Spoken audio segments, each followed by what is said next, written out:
bienvenue sur Un moment dans la prière avec Olivia Mayamba et Christine Kanga. Alors aujourd'hui, nous sommes là une fois de plus pour nous encourager à la prière. Et comme nous l'avions fait justement les 2 semaines précédentes, nous parlons de la prière, nous nous encourageons à avoir une vie de prière assidue, une vie de prière constante. Et nous croyons fortement que l'Esprit de Dieu nous a et vous a également donné justement d'autres raisons, le zèle justement de vraiment prendre votre vie de prière au sérieux. Aujourd'hui, nous voulons nous encourager à justement la prière en groupe, sachant que la prière en groupe, Christine, c'est la prière de famille, c'est justement la prière à l'église, dans les cellules de prière. Ça peut être aussi les conférences téléphoniques, parce qu'aujourd'hui, justement, il y a beaucoup de gens qui se rassemblent au téléphone pour prier le matin très tôt. Les chaînes de prière. Les chaînes de prière également, etc. Donc, il y a beaucoup de groupes de prière qui existent. Et nous vous encourageons justement, bien sûr, poussés par l'Esprit, à en rejoindre un groupe qui vous aidera justement à rester constant dans votre vie de prière. Alors, comme on l'a dit un petit peu la dernière fois, et on ne cessera pas de le dire, la prière, c'est très important, Christine. La prière, c'est l'oxygène, comme tu parlais d'un chrétien. La prière, c'est une force, c'est une puissance. Ça nous permet de communiquer avec Dieu, de vivre le surnaturel, d'emmener le ciel sur la terre. La prière, c'est ce qu'on a besoin. La prière, c'est ce qu'on veut faire de manière quotidienne. Et je ne cesserai de le dire, prions partout. Prions. J'aimerais quand même le dire, Christine, que c'est également dans la volonté de Dieu de justement que les frères et sœurs se rassemblent pour prier ensemble. C'est vraiment ce que Dieu veut, parce que Dieu est conscient quelque part que des fois c'est difficile seul de prier. Il sait qu'il y a beaucoup de choses qui se passent également lorsque les frères et sœurs se rassemblent pour prier, et donc il n'est pas contre cela.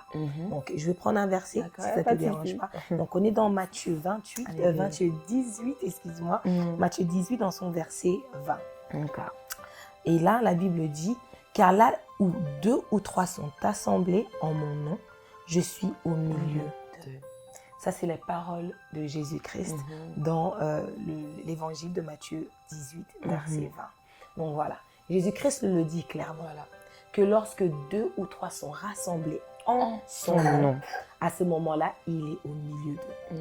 Donc à chaque fois que vous vous rassemblez au nom de Jésus pour prier, pour intercéder, pour une raison ou pour une autre, mais dans la prière, Jésus-Christ est présent au milieu de vous au travers de son esprit. Ça, c'est super important de le savoir. D'où c'est important de ne pas négliger aussi les prières en groupe. La semaine dernière, on l'a dit, que c'est important de prier seul.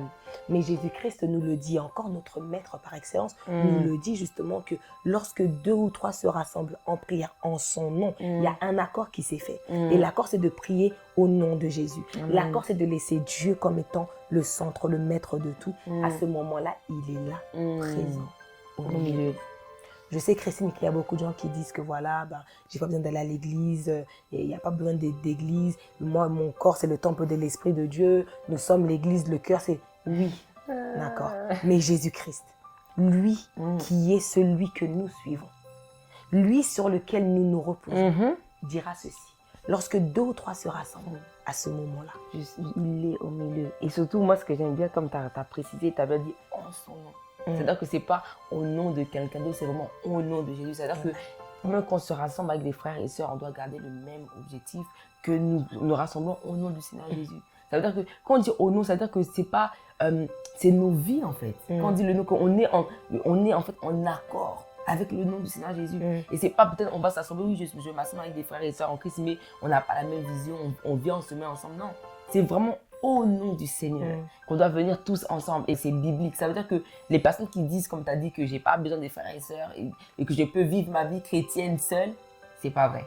Parce que bibliquement parlant, si tu voyais bien, le Seigneur, il ramenait les disciples ensemble, où ils appelaient même 2 à 2. C'est-à-dire une vie chrétienne où tu vis ta vie chrétienne seule parce que forcément peut-être que j'ai envie de vivre ma vie comme je le veux.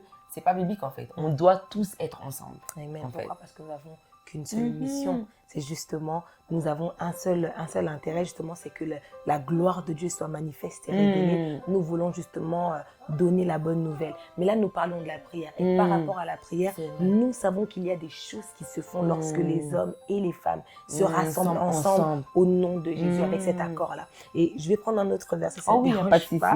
Alors, je vais commencer par celui de Psaume. On va prendre Psaume 133. Là, c'est David qui, avant même que Jésus-Christ ne vienne et qu'il ne déclare ses paroles, David, justement, nous donne un très bon exemple de comment est-ce que c'est bien, justement, d'être ensemble avec les frères et sœurs et de prier ensemble. Et ici, il dit, donc dans Psaume 133, verset 1, je vais commencer au verset 1, je vais aller sauter directement au verset 3, dans la dernière partie du verset 3. Et là, la Bible dit, « Voici, ô qu'il est agréable et qu'il est doux pour les frères et sœurs de demeurer ensemble. » Si je saute dans le verset 3, dans la dernière partie, il dit, « Car c'est là que l'Éternel envoie la bénédiction, la vie pour l'éternité. » Alors, il y a des choses qui se passent lorsque nous sommes seuls dans la prière. Il y a des dimensions qu'on atteint seuls quand on est dans la prière. Mais lorsque nous sommes maintenant aussi ensemble, avec des frères et des sœurs, qui aussi aspirent à Dieu, qui ont également soif de Dieu, qui cherchent la main de Dieu pour une situation ou pour une autre, qui craignent le Seigneur et qui, avec tant de passion et de zèle, s'approchent du trône de grâce de Dieu, il y a quelque chose qui se fait dans le monde spirituel. Il y a quelque chose qui se fait en nous individuellement, il y a quelque chose qui se fait dans le groupe également. Parce que lorsque nous sommes dans la prière, Dieu ensemble, dans une prière de groupe, Dieu nous regarde ensemble. Dieu nous regarde également individuellement. Donc, il agit dans tous ces domaines, en fait. Dans le domaine charnel, dans le domaine spirituel, dans l'individualité, mais également dans le groupe. Dieu agit. Et je veux vraiment encourager quelqu'un à ne pas rester à la maison les dimanches. Je veux encourager quelqu'un, tu sais qu'il y a des sœurs, il y a des frères qui se rassemblent de temps à autre, une fois par semaine. Vas-y, va. Tu as soif de Dieu, il y a peut-être quelqu'un qui a encore plus soif de Dieu que toi et qui t'emmènera dans une autre dimension. Simplement parce que tu es là au milieu de ses frères, parce que tu es là au milieu de ces jeunes sœurs qui ont ton même âge, qui sont peut-être un peu même plus jeunes que toi, qui sont un peu plus âgés que toi, mais qui, lorsqu'ils prient, le ciel s'ouvre. Lorsqu'ils prient, les choses se font. Et tu sais, je ne sais pas si ça t'est déjà arrivé, mais d'être au milieu de frères et de sœurs, et tu vois cette sœur qui prie. Tu dis non, moi aussi je vais arriver là. Toi aussi, tu as envie de prier. Et comme tu disais, dans le passage, ce que j'aime bien, qu'il est bon de demeurer ensemble. Ça veut dire que ce n'est pas quelque chose que tu le fais peut-être une fois ou deux fois. C'est quelque chose qui est constant. Ça veut dire que de prier avec des frères et sœurs, c'est une vie. C'est quelque chose que tu dois vraiment faire de temps à autre. De temps à autre. Ça veut dire que venir ensemble, qu'il est bon de demeurer ensemble. Et c'est ça qui est fort, c'est que ça veut dire que c'est... En fait, comme tu l'as dit, trouver peut-être un frère ou une soeur où tu sais que vas-y, je sais qu'avec ce frère-là, je sais qu'avec cette soeur-là, on arrive, on vient ensemble et on prie. Et comme tu as dit, c'est fort parce que tu apprends de ces personnes-là, mais le fait de venir ensemble, comme l'a dit, 2 ou 3 qui sont réunis en mon nom, le Seigneur, il est au milieu. C'est-à-dire que, imagine ce que le Seigneur peut faire. C'est une promesse que le Seigneur nous dit là. Il a dit que 2 ou 3 qui sont réunis en mon nom, il est là. Ça veut dire que si tu es avec même seulement une sœur, sache que le Seigneur est au milieu de vous. Et imagine ce que le Seigneur peut faire. Amen. C'est trop fort. C'est très important parce que des fois, on veut la masse. Des fois, on pense que parce que l'église est remplie. Des fois, on pense parce que c'est un groupe de prière où il y a beaucoup de jeunes, où il y a beaucoup de monde. C'est là où Dieu est là. Non. Jésus-Christ, il n'a pas dit 10 ou 12, il a dit 2. C'est ça. Il a dit 2 ou même 3. Donc, il n'est même pas parti dans un grand nombre. Il a commencé à 2 personnes. Si simplement vous êtes 2 physiquement là, œuvrez dans un seul et même accord, vous demeurez, mais vous ne demeurez pas simplement pour demeurer. Vous demeurez en Jésus. Vous demeurez sur le nom de Jésus. Alléluia. Vous demeurez sur ce centre qu'est Jésus. Cette pierre qui justement est l'angulaire. Cette pierre qui est votre fondation. À ce moment-là, quelque chose va se faire. Christine, il y a un autre passage que je veux partager. Il y a, c'est Actes. Si on peut aller dans Actes des Apôtres, on va aller dans le verset, dans le chapitre 2. On va commencer dans le chapitre 2. Pas de souci. Donc, nous connaissons tous ce passage-là. Donc, Acte 2, à partir du premier verset, il dit, le jour de la Pentecôte, ils étaient tous ensemble dans un même lieu. Tout à coup, il vint du ciel un bruit comme celui d'un vent impétueux, et il remplit toute la maison où ils étaient assis. Des langues semblables à des langues de feu leur apparurent séparées les uns des autres et se posèrent sur chacun d'eux. Et ils furent tous remplis de l'Esprit Saint et se mirent à parler en d'autres langues selon ce que l'Esprit leur donnait de s'exprimer. Et là, Christine, on voit ce que ça fait en fait de se réunir ensemble, de se réunir ensemble en un seul accord au nom de Jésus. Parce que là, les disciples, quand ils ont fait ça, alors à ce moment-là, Jésus-Christ leur avait demandé de le faire. Il dit, vous restez dans la chambre haute et là, vous prierez, vous attendrez. Et eux, quand ils se sont rassemblés comme ça, ils n'ont pas simplement attendu, mais ils priaient. Ils priaient. Et pendant qu'ils priaient, quelque chose s'est passé. Quelque chose s'est passé. Le Saint-Esprit de Dieu est descendu. Le Saint-Esprit de Dieu les a remplis au point où ils ont commencé à parler des langues nouvelles. Qu'est-ce qui se passe après ce moment-là? Pierre, qui avait renié Jésus-Christ avant, finalement se lève devant une grande foule et se met à parler de Jésus haut et fort. Alléluia. Qui veut dire quoi? Lorsque nous sommes ensemble, les seigneurs, et nous sommes ensemble bien sûr, et je l'insiste, en un seul et même accord au nom de Jésus-Christ. Il y a des choses qui se font. Le Seigneur déverse des bénédictions. Le Seigneur fait descendre et fait couler son onction. Le Seigneur laisse que son esprit agisse à l'intérieur de chacun d'entre nous. Et chacun d'entre nous reçoit selon ce que Dieu nous donne de dire et de faire, ce dont nous avons besoin. Il active en nous les choses qui sont en nous. Il place en nous des choses dont nous avons besoin par rapport à nos situations, par rapport à nos familles, par rapport à la mission pour laquelle nous sommes sur la terre des vivants. Il est important que nous soyons et nous demeurons ensemble. Ton feu peut aider mon feu à monter. Ma prière, ma vie de prière peut te motiver justement à élever ta propre vie de prière. Le don qui est même en moi, on peut même se les communiquer. On voit même Paul qui en parle après. Il dit, je voudrais bien venir là où vous êtes afin de vous communiquer des dons, mais aussi afin que nous puissions nous encourager ensemble. C'est dans Romains 1, n'est-ce pas? Donc, il y a des choses qui se font lorsque les frères et sœurs s'accordent et prient ensemble. Dans le nom de Jésus. Au nom de Jésus. Oh my God. Et surtout quand ils ont bien dit que quand le jour de la Pentecôte arriva, ils étaient tous ensemble au même endroit. Et c'est encore les mêmes notions, au même endroit, tous ensemble. Un accord. En accord dans le nom de Jésus. C'est-à-dire que la force vraiment du christianisme, c'est d'être ensemble. On est un corps. On est un corps. Et il faut vraiment qu'on comprenne qu'il faut qu'on soit ensemble en fait. Et la prière, d'accord, c'est que ça active quelque chose dans le sang naturel. Et quand tu parlais, j'avais ce passage-là, si ça te dérange pas. C'est juste un passage vite fait, juste pour appuyer celui-là, là, dans Éphésiens 5. Parce que quand j'ai vu encore, ça m'a fait penser à ce passage dans Éphésiens 5, 19, qui dit quoi? Entretenez-vous par des psaumes, des hymnes et des cantiques spirituels. Chantez et célébrez de tout votre cœur les louanges du Seigneur. En fait, c'est quand tu parlais et quand tu disais que tout simplement que quand on prie, on peut se communiquer des choses. Et c'est la même chose. La Bible dit quoi? Que entretenez-vous. Je peux prendre même un synonyme qui dit gardez-vous. Quand on dit entretenir, ça veut dire que en fait, gardez-vous dans une atmosphère en fait de prière par des hymnes, par des psaumes. Ça veut dire que quand on vient ensemble comme ça là, en accord, c'est comme si en fait on est en train d'entretenir la flamme de Christ qui est en nous. C'est-à-dire que quand tu dis que j'ai pas forcément envie de prier avec un tel, j'ai pas forcément envie de prier avec telle sœur, c'est quelque part c'est comme ça en fait, t'as plus en fait cette flamme là. Parce qu'en fait tu viens jamais prier avec les frères et sœurs. Et c'est très très important la communion fraternelle, c'est très très important de venir prier avec des frères et sœurs. Et quand tu parlais, c'est ça en fait qui me venait, c'est vraiment faut qu'on s'entretienne en priant ensemble, par des psaumes. En restant tous ensemble, dans un même endroit, en accord, dans le nom de Jésus. Amen. Moi, j'aimerais aussi dire que c'est très important pour nous de comprendre à combien la prière en groupe, justement, peut réellement faire de grandes choses à l'intérieur de nous. Vous savez, des fois, on passe par des moments très difficiles, on n'a pas des mots, on ne sait pas trop quoi dire, on ne sait pas comment commencer à prier ou autre. Mais il y a peut-être dans l'assemblée quelqu'un qui a traversé le même problème et qui finalement revient dans ce même groupe-là et dit Seigneur merci, et haut et fort et dit merci parce que tu as répondu à mon problème.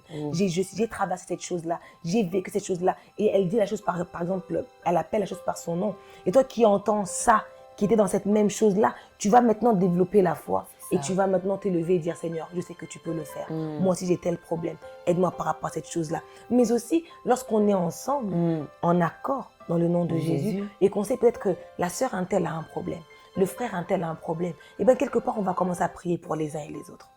Quelque part, on va commencer justement à intercéder en faveur de celui ou de celle qui a un problème, qui a une situation compliquée. C'est vrai. il y a beaucoup de déceptions par rapport aux églises. C'est ça. C'est vrai. Il y a beaucoup de déceptions par rapport aux bergers, par rapport aux leaders de certaines églises ou de certains départements dans les églises. Ça, c'est vrai. Cependant, ça ne change pas qu'il y a toujours des églises qui sont fondées sur le nom de Jésus, sur la personne de Jésus. Ça ne change pas le fait que oui, il y a toujours des assemblées de frères et de sœurs qui peut-être n'appartiennent pas forcément à une église quelconque, mais qui viennent de différentes églises et qui simplement dans la semaine décident de se joindre ensemble et de prier. Il y en a qui sont là dans le vrai. Et laissez l'Esprit de Dieu vous conduire. Laissez l'Esprit de Dieu justement vous convaincre également de cela. Parce que c'est vrai. Il y a peut-être quelqu'un qui vous a déçu, c'est vrai. Il y a peut-être quelqu'un qui allait à l'église que vous considérez comme étant un vrai chrétien, un bon chrétien, qui a fait ce qui était mal. Mais ça ne veut pas dire que Dieu a changé. Cela ne veut pas dire que toutes les églises locales sont mauvaises. Non, vous avez besoin de rester justement dans une église, dans une assemblée dans laquelle justement vous pourrez croître. Parce que dans un groupe, et quand tu es dans un groupe de prière ou dans une église, il n'y a pas toujours, il n'y a pas que la prière. Il y a également les prédications, il y a également les moments de louange et d'adoration au travers de la musique. Il y a tous ces temps-là qui justement nous aident, nous encouragent, nous fortifient dans le Seigneur. C'est vrai que là, on parle particulièrement de la prière. Mais c'est vrai que c'est très très important et ça nous nourrit.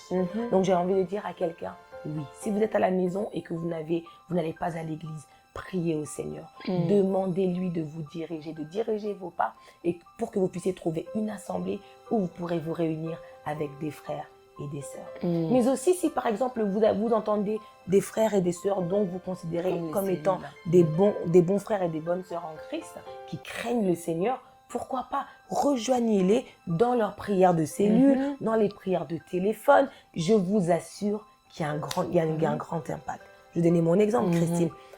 Chaque de lundi à vendredi, nous prions avec des sœurs au téléphone et c'est fantastique ce qui se passe.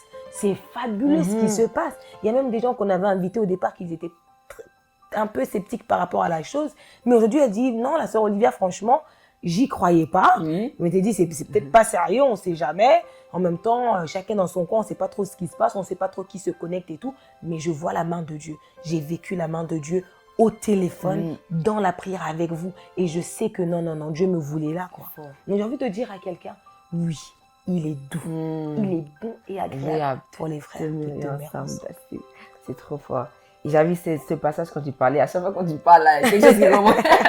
En fait, dans Jacques 5, à partir du verset 16, quand la Bible dit que avouez donc vos fautes les uns aux autres et priez les uns pour les autres afin d'être guéris. Et en fait, dans ce passage, quand on a bien dit avouez vos fautes les uns aux autres et priez les uns pour les autres, je pensais aussi par rapport aussi à la prière parce que il y a des moments, il y a des personnes peut-être qu'ils ont un problème peut-être avec un péché par exemple. Ils ont un problème peut-être, ils ont du mal à arrêter avec un péché. Le fait même de dire à un frère ou à une sœur, ça va t'aider. Il y a des moments, on garde des choses pour nous parce qu'on ne veut pas dire. Mais tu es en train de te battre dans les ténèbres, tout seul, parce que tu n'as personne pour prier avec toi. Mais c'est biblique que si tu vas avoir peut-être une sœur à faire, regarde par exemple, sœur Olivia, j'ai ce problème avec ce péché, est-ce que tu peux prier pour moi? La Bible dit quoi que, et vous serez guéris. Ça veut dire qu'il y a des moments, qu'il y a des choses que, je suis désolée de dire ça, je sais que ça fait mal parce que souvent on aime garder nos choses pour nous, on ne veut pas vraiment exposer nos vies. Mais il y a certains combats que tu vas seulement remporter à cause, si tu viens en raccord avec un frère ou une sœur. Il y a des choses que par toi-même, ça sera trop difficile. Et le Seigneur savait que tu avais, par exemple, de la sœur, peut-être de la sœur, peut-être, je sais pas, en donnant un exemple, peut-être la sœur Olivia. Mais le Seigneur, en fait, en gros, quoi, il sait que tu as besoin de ce frère-là. Prie. Demande, Seigneur, regarde, il y a un problème par rapport à ce péché ou par rapport à cette situation. Dirige-moi vers telle sœur ou tel frère. Parce que je sais très très bien que par moi-même, je n'arriverai pas. Et je sais que le Seigneur est fidèle. Il te dirigera vers une personne même peut-être qui avait la même situation que toi, mais tu ne savais pas. Et vous allez prier ensemble. Je sais de quoi je parle parce qu'il y a des moments, des fois, tu sens que j'aimerais bien me confier, mais tu as peur parce que tu dis que peut-être que la personne va aller dire, elle va aller dire mon péché. Mais il y a des moments, tu as besoin de venir en accord avec un frère et une sœur pour prier pour ta vie. Parce que de toi-même, ça sera trop difficile. Amen. Et j'ai quand même envie de rajouter par rapport à ce que tu dis, ce qui est caché, ce qui reste caché, en réalité, c'est pour le diable d'agir. Ouais. On permet au diable d'agir. C'est vrai. On permet au diable Oui. de nourrir ses péchés, Voilà. de nourrir ses fautes, de nourrir ces trucs-là, tu vois. Et donc, c'est très important, justement, de pouvoir rester dans la communion comme ça. Dans la communion fraternelle, parce qu'à ce moment-là, quand on arrive justement à dire certaines choses, à avouer, parce que la Bible, comme on dit, confessez donc vos péchés les uns aux autres. Il dit aussi, priez les uns pour les autres. Tu vois, donc quand vous allez commencer par confesser, ça va vous emmener justement dans la prière. Alléluia. Parce que ceux qui s'accordent réellement au nom de Jésus, ils savent que ce n'est pas moi. Ils savent que même si la sœur a fait un péché que moi je n'ai pas fait, je ne suis pas meilleure qu'elle. Parce que là où elle est tombée, moi je tombe ailleurs. Voilà. J'étais peut-être forte là où elle ne l'est pas, mais elle est peut-être forte là où moi je ne le suis pas. Donc en gros, on va avoir justement cette compassion-là pour l'un et pour l'autre. Ça va nous emmener à prier pour l'un et pour l'autre. La prière en groupe, c'est très important. La prière en groupe, c'est trop important. Et si même on le regarde bien, il y a beaucoup de gens qui arrivent même plus après quand ils sont en groupe, quand ils sont seuls. N'est-ce pas? C'est vrai. Beaucoup de gens préfèrent même, ils arrivent à prier, à articuler quelques mots devant le trône de grâce de Dieu parce qu'ils sont autour des hommes. Mais pas quand ils sont seuls. Je n'encourage pas qu'il n'y ait pas de vie de prière individuelle. Mais vrai. Je veux simplement que quelqu'un puisse réaliser à combien c'est aussi important de se retrouver avec les frères et sœurs pour prier ensemble. Aujourd'hui, c'est vrai qu'il y a des prières là, comme par exemple avec nous, à un moment dans la prière, on prie comme ça de loin et tout. Mais aussi, c'est encore mieux de faire ce sacrifice, de se déplacer, d'aller dans une église, d'aller dans la maison du frère qui laisse sa maison justement pour les prières, pour les cellules de prière, etc. Faisons ces choses-là, c'est super important. C'est super important. Il y a des gens qui aujourd'hui se réveillent à 6 heures, qui se réveillent à 5 heures. Mais de même, ils ne l'auraient pas fait. Ils le font parce que justement, ils s'appellent entre eux. Et au final, ils prient ensemble à 5 heures pour commencer leur journée. C'est fantastique. En fait, la prière en groupe, Christine, c'est tellement important parce que la prière en groupe nous encourage. Elle nous encourage, mais de plusieurs manières, dans plusieurs aspects. La prière en groupe, elle nous aide justement à nous encourager par rapport à notre vie de prière, mais aussi par rapport à ce que nous sommes, par rapport à la mission dans laquelle dans la mission que nous avons en fait sur la terre des humains. Je veux dire par exemple une chose, quand par exemple on est là en train de prier seul, des fois on se focalise sur le nous. Sur mes problèmes, sur mes situations, sur ce que je veux que Dieu fasse dans mes finances et autres. Alors que lorsque nous sommes dans la prière en groupe et que réellement Christ est la fondation de justement cette assemblée, tu verras que ça va être une autre dimension. On va partir dans une dimension spirituelle. On va partir dans une dimension où ce n'est plus vraiment, c'est plus moi, mais c'est plutôt Christ en fait.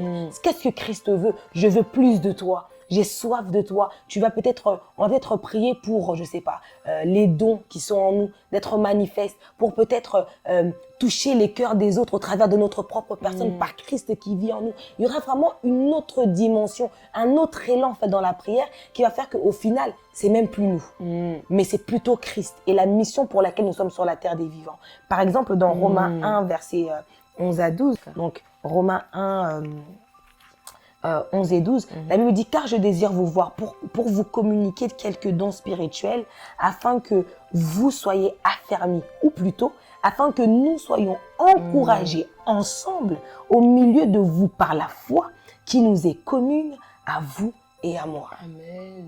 Et si Paul dit « nous encourager tous ensemble », tu vois. Donc, la prière en groupe nous encourage parce qu'elle nous encourage de plusieurs manières. Elle nous encourage dans notre propre vie spirituelle parce qu'on se rend compte que, regarde, je suis aussi jeune que la sœur Christine, mais regarde, elle prie autant, ça veut dire que moi aussi je peux le faire. Peut-être qu'elle n'a pas commencé au niveau où moi je le suis, mais peut-être que moi aussi je vais arriver là. Ou aussi peut-être, j'ai l'habitude de prier quand je prie ça, je prie que pour moi, que pour mes affaires, que pour mes situations difficiles et autres. Mais quand j'arrive dans une prière de groupe, à ce moment-là, c'est plus moi en fait. C'est par rapport à Christ en moi. C'est par rapport à la mission pour laquelle je suis sur la terre des vivants. C'est par rapport à ce don qui est en moi et qui ne marche pas encore, mais qui est de grande utilité pour le monde. À ce moment-là, je ne prie pas simplement pour les biens matériels, mais je prie aussi parce que j'ai besoin de Christ. J'ai soif de lui. Je veux plus de... C'était un moment dans la prière avec Olivia et Christine. Croyant que ce programme vous a béni, nous vous proposons de suivre la suite jeudi prochain à 18h30.